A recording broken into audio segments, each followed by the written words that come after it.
Kesediaan Anda untuk menonton, memberikan like, subscribe, dan share adalah hal kecil dalam memberikan sumbangsi untuk demokrasi ini dan menjadi semangat kami untuk terus aktif dalam berkreasi. Tidurnya sampai jam 11 siang gitu. Assalamualaikum warahmatullahi wabarakatuh. Ada sukacita dalam bekerja karena kebahagiaan tidak akan pernah ada kecuali pada keberhasilan saat kita telah mencapai sesuatu. Itulah quote yang disampaikan oleh Henry Ford, pendiri Ford Motor Company. Bersama saya Noprian Saputra, Komisioner Bawaslu Kota Pangkal Pinang. Kali ini kita sudah memasuki podcast ketiga. Sahabat Bawaslu semua, menjadi pengawas pemilihan di tingkat kecamatan tidak mempunyai batasan umurnya maksimal. Jadi siapapun yang berumur itu masih dapat menjadi pengawas di tingkat kecamatan maupun di tingkat kelurahan maupun di tingkat TPS. Saat ini saya sudah hadir salah satu mantan pengawas kecamatan kita. Alhamdulillah beliau sudah berusia 54 tahun yang telah mengabdikan dirinya menjadi pengawas selama 17 tahun. Selamat datang di podcast Demokrasi, Pak Burhanuddin. Iya. Sahabat Bawaslu, kita biasa memanggil Pak Burhanuddin ini dengan panggilan Pak Boang. Pak Boang, sehat-sehat. Dalam umur yang 54 tahun nih ada keluhan penyakit atau apa? Alhamdulillah Pak, sehat-sehat selalu. Diberikan kesehatan. Iya, dan perlindungan Allah SWT. Ya, bagaimana sekarang pekerjaan Pak Boang sekarang di selain dulu kan menjadi pengawas. Nah, sekarang pekerjaan utamanya apa?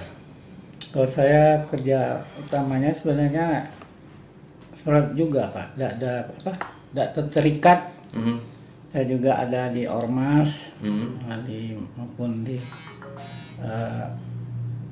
LPM-nya.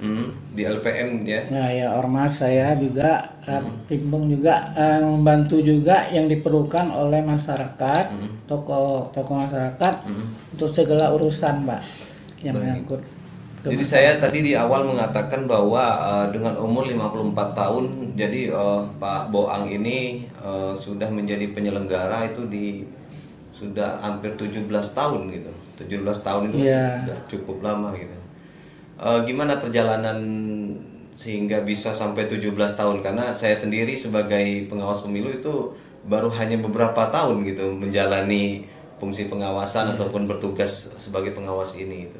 Ya memang di tahun 2003 itu saya sudah ikutnya di PPK di bawah KPU Kota Pangkal Pinang, dan sampai dengan tahun 2000 terakhir yang ada undang-undang menyatakan tidak boleh 2 periode.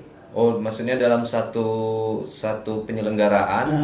Waktu itu Pak Boang di KPU-nya gitu. Ya, di KPU, saya di PPK Kecamatan Lamangsari. Waktu itu pas pengumuman saya lihat di KPU, saya lihat sendiri bahwa situ ada aturan yang menentukan bahwa kita tidak boleh ikut dalam selama 2 periode. Selama 2 periode. 2 periode. Jadi Pak Boang itu waktu itu sebagai PPK atau sebagai ini apa? PPK saya. PPK ini berarti penyelenggara yang di bawah KPU di tingkat kecamatan. Ya.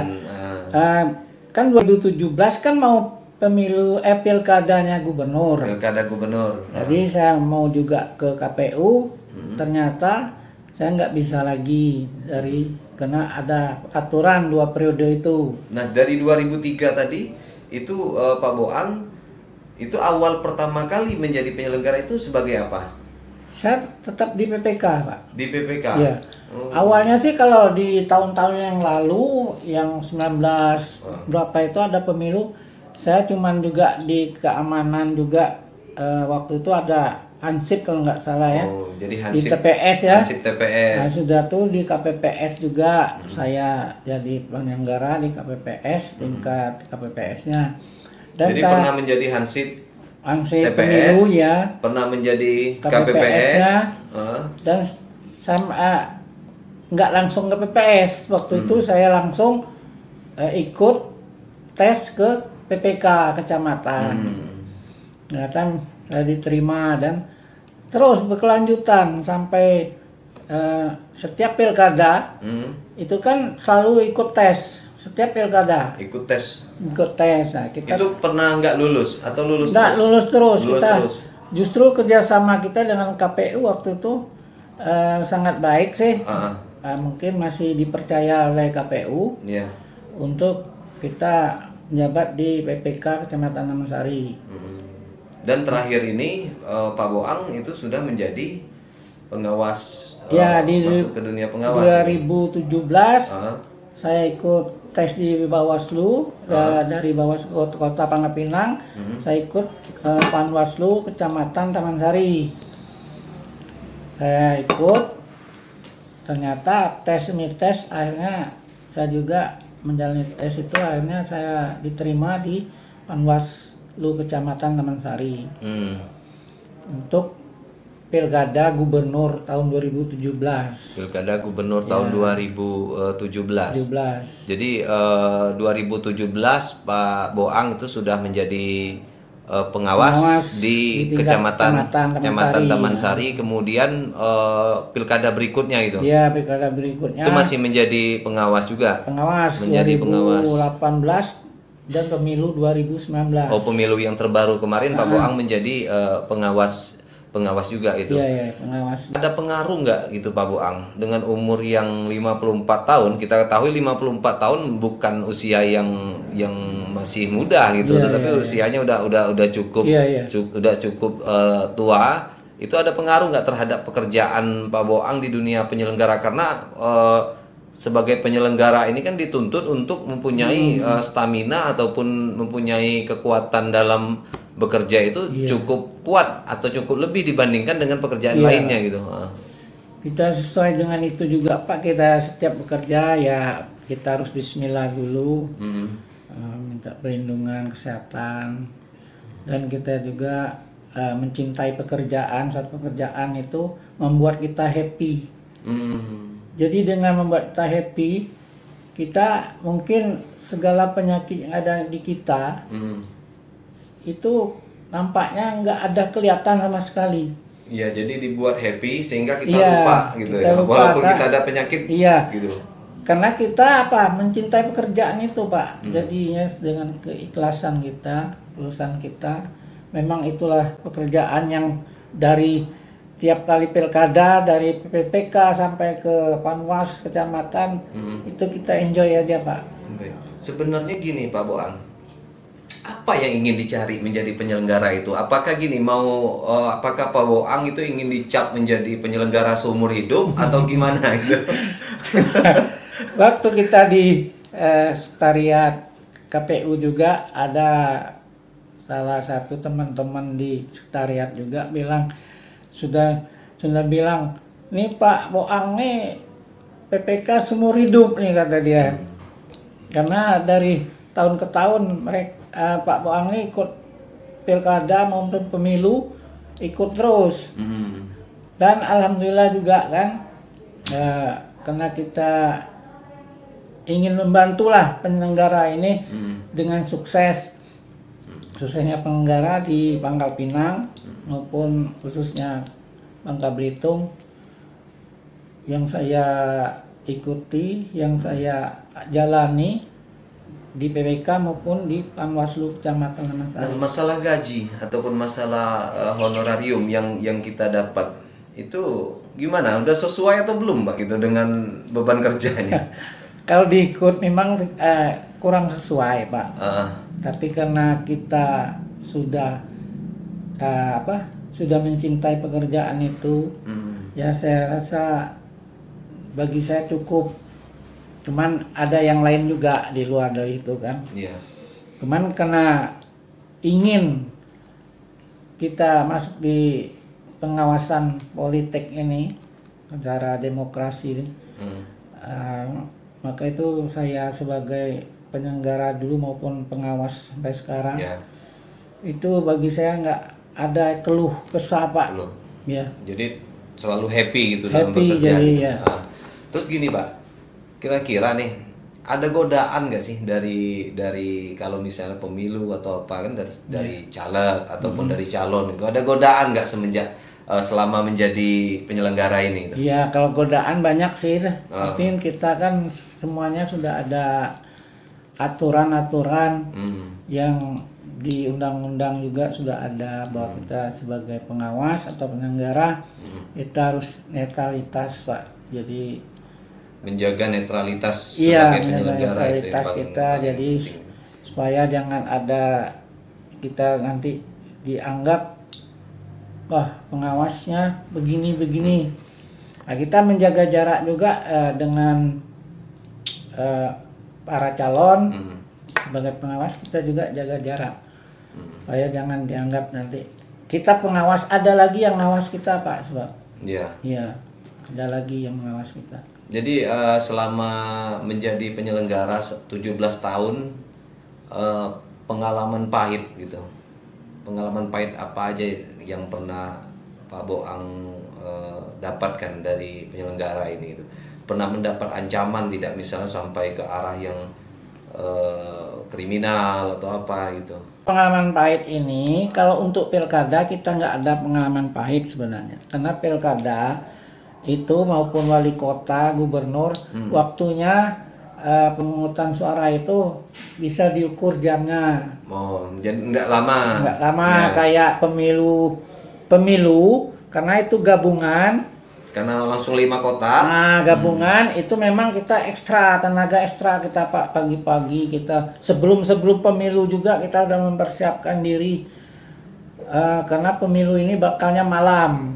Jadi sebelumnya kemarin pas pemilu itu sudah mempersiapkan diri bahwa kita ini bakal selesainya malam atau bahkan pagi juga. Jadi, gitu, Pak Boang. Kita juga bagi juga sama rekan-rekan yang ada di tingkat kecamatan. Kita berbagi, jadi ada shiftnya untuk istirahat dan antara komisioner, anggota komisioner dengan staf dibagi. Jadi kita pakai shift juga, Pak. Jadi supaya jangan terlalu capek semua. Akhirnya kita tidak terawasi dengannya penghitungan suara, rekapitulasi. Jadi waktu menjadi pengawas di pemilu kemarin. Yang dilakukan oleh Pak Boang bersama teman-teman lainnya itu menerapkan strategi supaya staminanya ataupun kondisi tubuhnya bisa terjaga gitu ya. Iya, karena kita juga punya tim ya. Jadi kalau punya tim itu kan harusnya memang kerjasama. Kerjasamanya bagaimana? Supaya kita semuanya harus sehat. Jadi jangan semuanya harus di drop dari pagi sampai malam. Jadi kita harus mengimbangi karena ini bakalnya sampai pagi. Nah, jadi kita bagi shift, kawan boleh istirahat dulu, nanti sudah istirahat yang shift kedua pula sampai selesai. Nah, dari strategi itu ada ya itu strategi yang baik gitu. Tetapi ada nggak misalnya yang sampai sakit atau apa gitu? Ya cuman kalau sakit yang pusing-pusing biasa ada, Pak. Cuman kita sudah siapkan obat juga, kita sudah siap. Maksudnya yang sakit parah itu enggak? Enggak, yang sakit parah sampai sakit parah karena enggak tidur enggak juga. Cuman yang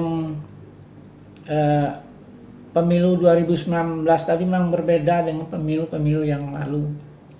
Memang cukup kompleks gitu ya. Dan makanya kenapa saya lebih kepada Pak Boang, karena pengawas kita ada 21 orang dan Pak Boang ini termasuk pengawas di tingkat kecamatan yang dikategorikan memang umurnya sudah lumayan tua gitu. Tetapi ternyata dengan strategi dan suasana happy mungkin dari Pak Boang tadi sehingga mungkin pemilu kemarin bisa dikatakan sukses gitu ya, yang dikawal oleh Pak Boang bersama tim gitu. Iya, walaupun kita juga ada pengawas TPS, tapi kita tetap juga monitor di lapangan pengawas TPS kita, karena pemilu ini yang 2019 tadi, Pak, luar biasa. Cuman saya juga keliling TPS, kadang sudah sampai jam berapa, kadang jam 6 pagi itu kita masih sampai jam 6 pagi. Iya, masih, tapi ada juga perhitungan suara itu belum selesai. Sampai ada yang sampai jam 9 pagi, ada sampai jam 11 siang gitu. Jadi nggak tidurnya sampai jam 11 Iya. siang gitu. Jadi memang luar biasa kalau pemilu 2019 itu memang luar biasa. Ya karena kita ketahui memang sistem 5 kotak ini ya mungkin kekurangannya seperti itu, sehingga di Indonesia itu kan sudah ada berapa ratus korban jiwa yang akibat dari mungkin kelelahan ataupun juga sudah punya penyakit awalnya gitu, sehingga pengaruhnya kepada sakit yang lebih parah gitu. Nah, untuk ini pertanyaan yang sebenarnya keinginan ini dari saya sendiri untuk penasaran nih. Kira-kira sesudah ini gitu Pak Boang, masih mau lagi nggak menjadi penyelenggara apabila punya kesempatan kemudian ikut tes itu lulus, atau gimana itu ke depannya? Kalau ya, Pak, mungkin sudah saya bilang tadi, kalau sudah suatu mencintai pekerjaan, rasanya ingin terus kita sama juga saya sebagai ketua RT dulu maupun di Ormas, saya orangnya sifat berjiwa sosial. Kalau sudah melekat sifat jiwa sosial ini, kita nggak bisa melepasnya, Pak. Sama juga kita ngikut dalam penyelenggara maupun pengawas.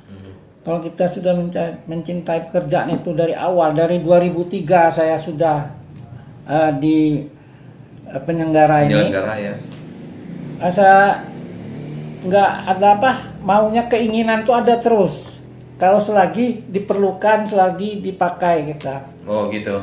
Ya, kita tetap siap, Pak.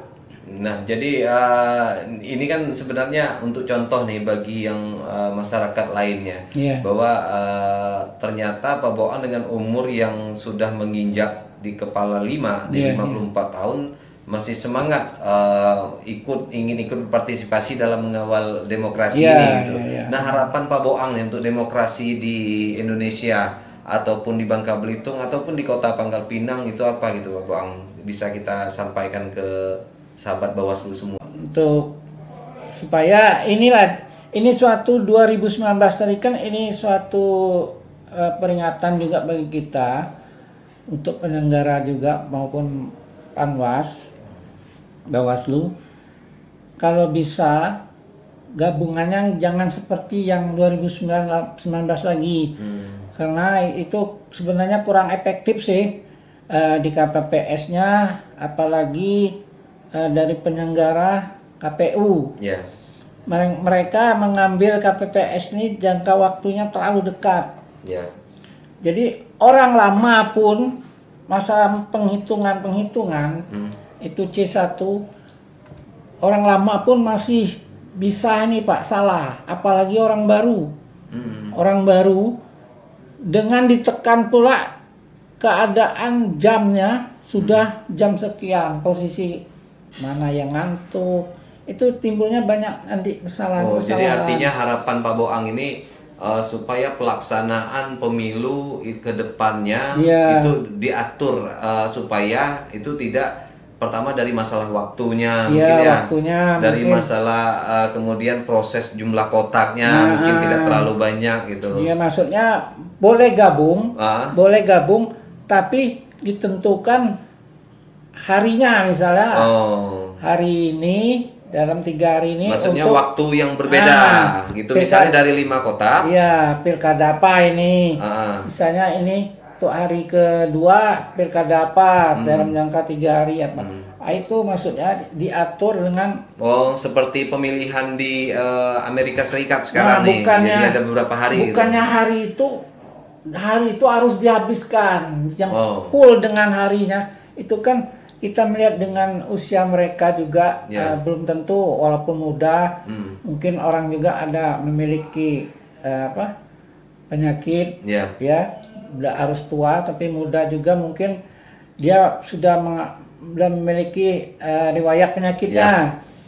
Jadi dengan dipres begitu, ya ketahanan tubuh manusia kan tidak bisa dipaksa, Pak. Jadi, baik, itulah mungkin salah satu harapan dari Pak Boang sebagai penyelenggara yang memang dari tahun 2003 sampai sekarang tahun 2020.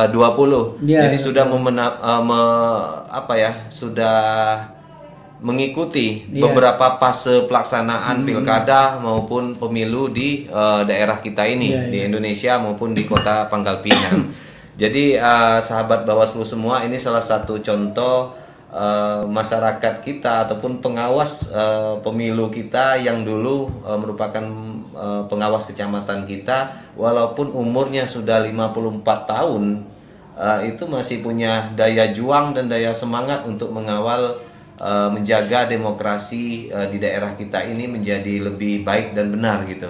Karena pada prinsipnya menjaga demokrasi dengan baik dan benar itu bakal menghasilkan pemimpin yang baik dan benar. Jadi sahabat Bawaslu, ini akhir dari podcast ketiga kita. Terima kasih sebagai bentuk dukungan kami meminta kesediaan dari sahabat semua untuk memberikan like, subscribe maupun menge-share informasi ini, karena informasi ini adalah sarana kita untuk memberikan pendidikan demokrasi bagi masyarakat. Dan saya akhiri, billahi taufik wal hidayah. Wassalamualaikum warahmatullahi wabarakatuh.